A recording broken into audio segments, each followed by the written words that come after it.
Godofredo Baclang, umanawas nila Dasit Teachers at sakit ng cancer sa Japon.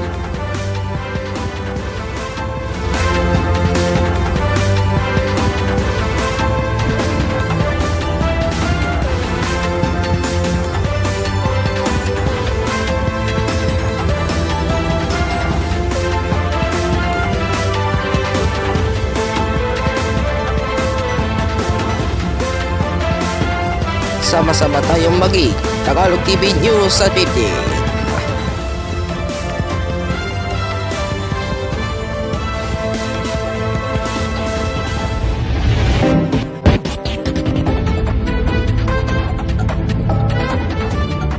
Magandang gabi Pilipinas, na yung araw ng Lunes, Marso 4, 2024. Ako po si Mr. Kyle G. Montaño. Ito ang bagong tahanan ng pagbabalita sa loob at labas ng bansa.